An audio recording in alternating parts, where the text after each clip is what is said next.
Okay, so after going through the comments for Ultimates 2, there was a lot of confusion about the new state of the multiverse and the Marvel cosmic hierarchy and so on and so forth. And so what we're going to do in this video is we are going to clarify all that stuff. We're going to make sense of everything because it was kind of tough to do because we were covering a lot of things. It was a lot of stuff to digest. And I kind of feel like I wouldn't really be doing my due diligence, wouldn't really be fulfilling the purpose of my channel if I just left you guys hanging with all that information. But we are going to basically run over the new origin of the multiverse as well as the new Marvel cosmic hierarchy. Now, the easiest way to do this is to go into a timeline, is to follow a chronological set of events. What we know is that in the beginning of all things in existence, very first thing ever created, there was just a universe, and that was it. We have no idea what was in that universe. We kind of are left to assume that the Hulk existed and Spider-Man and the X-Men or so on and so forth, but we don't know. Marvel's never told us what was there. What we do know is that that first universe came to an end for whatever reason. Its time ran out, whatever the case may be. We have no idea. But the first universe was replaced with the second universe. Second universe came to an end. The third universe replaced the second universe, and so on and so forth until we got to the sixth universe. The sixth universe is the universe that Galactus originates from. That universe basically had a space explorer named Gallon, and for reasons that we don't need to get into, that universe is basically coming to an end. And Gallon was trying to find a way to stop it. Ultimately, he wasn't. And so in response, the sum total of all life in existence in that universe merged with Gallon, and he was born into the next iteration of the universe as Galactus. Now, this is where things changed. Where previously it was just a singular universe, universe 1, 2, 3, 4, 5, and 6. When the seventh universe was born, it also gave birth to the multiverse. And this multiverse is just an infinite number of universes. Now, as time progressed, and of course, as we know, you had Galactus, the Incredible Hulk, Bruce Banner, you had Spider-Man, so on and so forth. We know by virtue of the events of Secret Wars that the multiverse came to an end, and All New, All Different Marvel came out of that. That's the chronological events of things as they unfolded. Now, there's a lot more to it than that. I mean, there's all different kinds of groups and so on, but for the sake of keeping this easy to understand, that's basically it. Now, in terms of like the cosmic entities, if you were to look at your hand, imagine, for example, that your thumb is a universe, and your index finger is a universe, and your middle finger is a universe, and your ring finger and your pinky, those are all universes. Each one of those universes has its own set of cosmic entities. Your thumb has its own version of eternity. Your middle finger, your ring finger, your pinky finger, they have their own versions of eternity. They have their own versions of infinity. They have their own versions of whatever other cosmic entities may exist out there, Galactus, the Celestials, so on and so forth. That is essentially how those cosmic entities work. In terms of a hierarchy, the top two are eternity and infinity. And again, I have 4 videos that run over the entire Marvel cosmic hierarchy the way that it used to be, so we don't need to go super in-depth into that. But in terms of the multiverse in its form and function, above everything you have the one above all, hence the name, the one above all. Now, there are 2 one above alls in Marvel Comics. You have the one above all who's the supreme being, and then you have the one above all who's a celestial. We don't care about the celestial. You can just kind of ignore him. But the fact remains that after the one above all, you have the Living Tribunal. Now, people's understanding of the Living Tribunal is actually wrong in a lot of different ways. A lot of people look at the Living Tribunal and they say, okay, this is like the supreme judge of the Marvel Universe, and he judges everything in the multiverse. That's it. He just sits around and makes sure that there's no imbalance, whatever that means, or something like that. That's actually incorrect. The Living Tribunal is a judge, and he is there to make sure that there's no imbalance, but the imbalance strictly pertains to magical energy. So let's say, for example, that there is a universe where the Silver Surfer kills Galactus, becomes Galactus, absorbs all of his energy, and then just goes around the universe wiping everything out. The Living Tribunal will not step in because the Silver Surfer is not using magic. He's using the power of the universe itself. Let's say that if we were to grab the Thanos imperative story, where the original Captain Marvel of the Kree was dying, he channeled all the energy of the superheroes and killed Mistress Death. And so the universe basically unfolded with nobody being able to die. It just filled with life and then eventually spilled over into the main Marvel Universe. The reason why the Living Tribunal did not step in is because no magical energy was used in that scenario. But if we had a universe where Doctor Strange were to absorb all magical energy in that universe, taking it away from, the Scarlet Witch, like if he ran up on the Scarlet Witch, stripped her of her magical energy and absorbed it, if he went to every single magic wielder, took all their magic, absorbed it into himself, and became omnipotent, the Living Tribunal would step in, because that is an imbalance of magical energy. No one has enough magic to stop Doctor Strange. That is when when the Living Tribunal would begin to act. This is the reason why in the Infinity Gauntlet story, the Living Tribunal did not intervene and stop Thanos from using the Infinity Gauntlet, because the Infinity Gems are not magical artifacts. They are artifacts that allow people to manipulate whatever aspect of the universe that Infinity Stone is tied to. So a person who can, who's in possession of the Reality Stone can manipulate reality. A person who's in possession of the Space Stone can travel from one place to another instantaneously by folding space in on itself. Whoever it is that's in possession of the Time Stone can manipulate time, so on and so forth. Now, there are other multiversal concepts in the realm of Marvel Comics, the Time Variance Authority and the Omniversal Development Court and so on and so forth. We don't really need to worry about that. Those are really like the top two guys.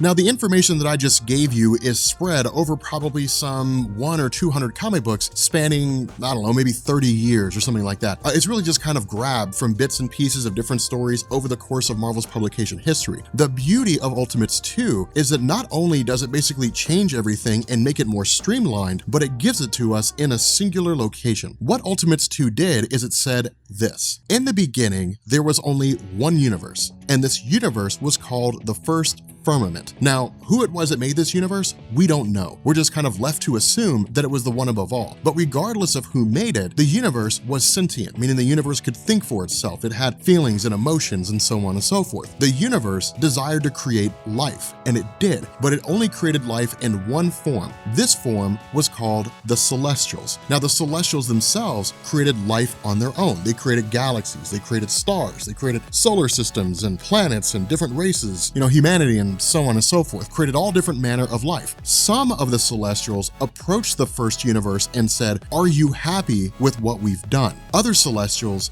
did not. Those Celestials who approached the first universe and sought approval were considered to be faithful. Those Celestials who did not were considered to be not faithful. The faithful Celestials were called aspirants. The non-faithful Celestials were just called Celestials. But what this did is it basically led to what amounted to a holy war, to a religious war of sorts, in the sense that it was a war between the aspirants who were faithful to the first universe and the Celestials who were not. Now, the reason why this war is so significant is because it would be like if you had a war between 1 million different versions of Galactus, all with the same power, all fighting each other. It would literally just destroy the universe, and that's exactly what happened. If the first universe were a piece of glass, it would be like if you threw the glass on the ground. It would just shatter all to pieces. Now, following this war, the first universe, its soul, basically its consciousness, grabbed the aspirants and took off outside all space and time, leaving behind only the Celestials. So going back to the example of your hand, if we were to say that one of the shards of this broken universe was your thumb, and another shard was your finger, your pointer finger, another shard was your middle finger, and another was your ring and your pinky finger, then the Celestials who were left behind all retreated to different locations. So some of the Celestials went to your thumb, some of the Celestials went to your index finger, some of the Celestials went to your middle finger, and some went to your ring finger and your pinky finger. In addition to this, each one of these fingers, each one of these shards became its own universe, and that's how the multiverse came into existence. Now, each of the multiverses, or each of these universes, began to evolve and grow on its own, and they each developed their own cosmic entities. So again, given this whole change that the Ultimates did, your thumb still developed its own eternity. Your index finger still developed its own eternity. Your middle finger, your ring finger, and your pinky finger each developed their own eternity. But in addition to this, you also ended up having all of your fingers representing a singular eternity, a multiversal eternity, if that makes any sense. Basically, the physical form of the multiverse. So if the multiverse could get up and walk around, that would be the multiversal eternity. The other big change here that Al Ewing made was the Marvel cosmic hierarchy. Previously, it was believed with the Living Tribunal that because the Living Tribunal served the purpose of basically making sure that there was no imbalance of magical energy, that the Living Tribunal had to be powerful enough to overcome any being who gathered all magic in existence. And so if, for example, going back to our reference of Doctor Strange, if Doctor Strange had not only taken all the magic from all the magic wielders in his own universe, but then traveled around the multiverse and all the dimensions and absorbed all the magical energy in existence, the Living Tribunal still had to be powerful enough to be able to take him out. That was the previous school of thought. What the Ultimates said is no. That's not the case. The power of the Living Tribunal is relative to the age of the multiverse. And so that's the reason why the Living Tribunal before All New, All Different Marvel is more powerful than the Living Tribunal after All New, All Different Marvel. Because the multiverse as it existed before All New, All Different Marvel had been around for billions and billions and billions and billions and billions of years. And so the Living Tribunal had untold amount of time to develop its power and for its power to expand. In All New, All Different Marvel, the multiverse is basically brand new. If the Living Tribunal was a person,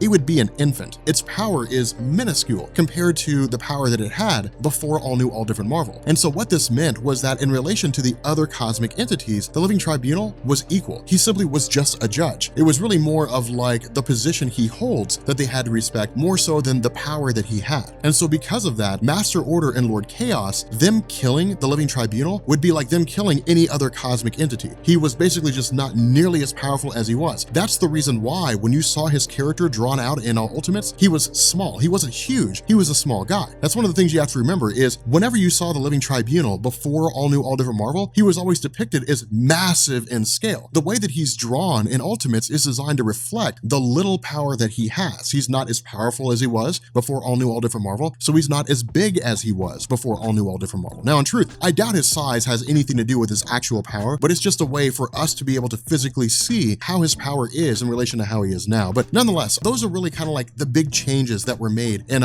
Ultimates in terms of the Marvel cosmic hierarchy. For each individual universe, the hierarchy is still relatively the same. I mean, you still have your own eternity, you still have your own thing going on, so on and so forth. But in terms of power scales, things are all kind of jumbled up. And so there is no definitive cosmic hierarchy at the moment because it's all still being worked out. We're still learning who the most powerful cosmic entities are. It's basically just kind of like the Wild West in no man's land. So it could be that some new cosmic entity pops up that no one's ever seen before, who's some new creation and is more powerful than everybody else, including the Living Tribunal. We have no idea. At this point, we just kind of have to read the stories and wait and see what they say in order to come to a conclusion on what the new Marvel cosmic hierarchy is. But with that being said, guys, we're going to go ahead and bring this video to an end. If you are new here to Comics Explained, make sure you guys hit the sub button to become part of the Rob Corps. If you guys enjoyed this video, make sure you drop a like, and yeah, I will catch you all later.